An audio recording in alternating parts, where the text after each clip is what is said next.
Hey kiddos! It is Wednesday, March 25th, and I am going to be reading you the next two chapters in our Magic Treehouse book. Remember, we are in Good Morning Gorillas, which is book number 26. And if you are following along, we are on chapter 5 today. We'll be reading 5 and 6, and chapter 5 begins on page 28. Chapter 5 is called Silverback. Remember, we left off where it got dark and he couldn't find Annie, and it was raining and he was scared, so he just decided to settle down in between the trees and just hope for the best, and hopefully he would find Annie in the morning. Jack felt something tugging on his sleeve. He opened his eyes.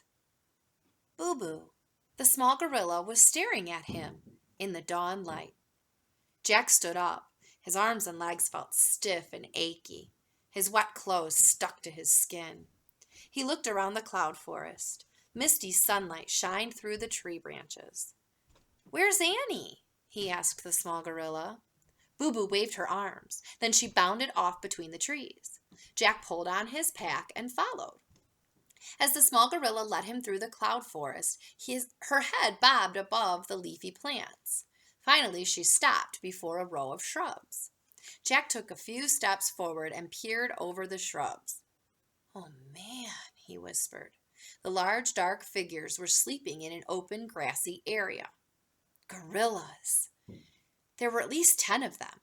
Some slept on their backs, some slept on their bellies. The gorillas were all sizes. The smallest was a baby sleeping in its mother's arms. The biggest was a giant with black and silver fur. Jack pulled the book out of his pack. He found a chapter on gorillas, and he read. Mountain gorillas live together in families. The leader of the family, a large male called a silverback, because he has silver fur on his back and shoulders. Gorillas do not hunt other animals. They mainly eat plant growth of the forest. They are known to be shy and gentle giants. Shy and gentle giants, Jack repeated. That sounded good. He peered over the shrubs again. Boo Boo waved at him. She was standing at the far edge of the clearing. She pointed to something in the tall grass. Annie was fast asleep in the grass. Jack didn't know what to do. If he called her name, the gorillas would wake up. He had only one choice. He had to sneak over to her. Jack put his book in his pack. He pushed past the shrubs and stepped into the clearing. His heart was pounding. He thought of the words from the book, shy and gentle giants. As he started toward Annie, he heard a grunt. The giant gorilla with silver fur had opened his eyes. When the gorilla saw Jack, he sat up. Jack stopped in his tracks. The gorilla just glared. This giant did not seem shy or gentle at all. Jack saw a stick lying on the ground. He picked it up, just in case. Jack's stick made the gorilla growl. He stood up. He was very tall and very wide. Jack dropped the stick. Boo Boo ran and hid behind a tree. The silverback growled again. His long, shaggy arms touched the ground. His fingers curled under. Walking on his knuckles, he stepped toward Jack. Jack stepped back.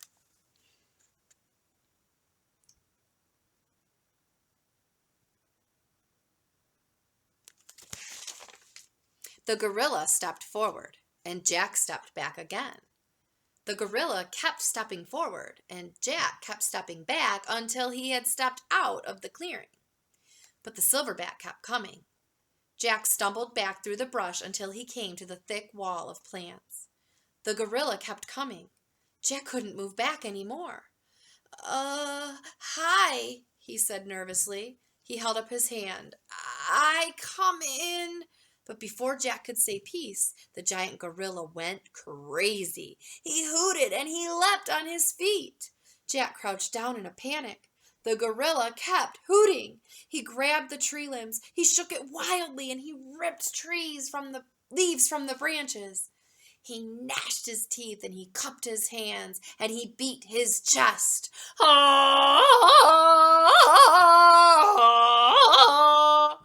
The gorilla dropped on all fours. He charged back and forth past Jack. Then he threw himself on his belly. He began bashing the ground with his palms. He bashed and bashed and bashed and bashed. Jack scrambled on his hands and knees over to a tree. He hid behind the trunk, hugging his head. He waited for the maniac gorilla to find him and tear him to pieces. Chapter 6 is called Good Morning, Gorillas. The pounding ended. There was silence, a long silence. Jack opened his eyes. He peeked around the tree. The silverback was sitting on the ground. His lips were curved in a smile, and he looked pleased with himself. Was his whole act a fake? Jack wondered. Jack didn't know whether to be scared or to laugh. The only thing he did know was that he still had to get Annie. Jack pulled out the research book and he found the gorilla chapter again. He read, "To safely get close to gorillas in the wild, it's wise to act like a gorilla yourself. Crouch down and rest on your knuckles like a gorilla. Keep your head down and act friendly." Jack packed his research book, he put on his pack on his back, and then he went down on his knees. Jack took a deep breath. He smiled a friendly smile. Pressing down on his knuckles, he moved out from behind the tree.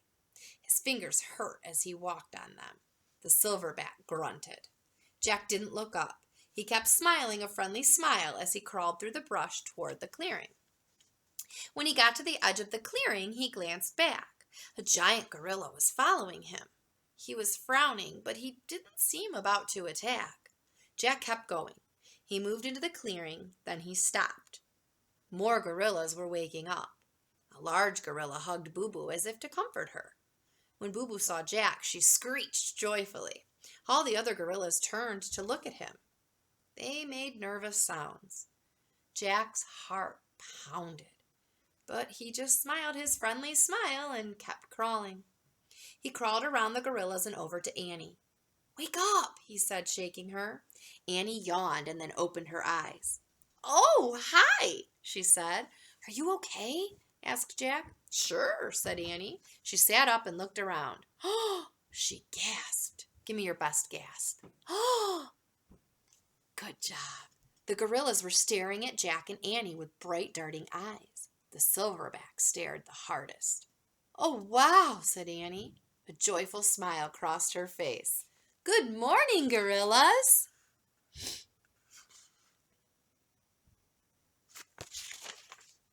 We're going to stop there. Tomorrow, boys and girls, I will read you Chapter 7, which is called Eating Out, and Chapter 8, which is called A Special Language. I hope you're enjoying hearing these stories as much as I'm enjoying reading them every day. I'll see you again soon. Bye.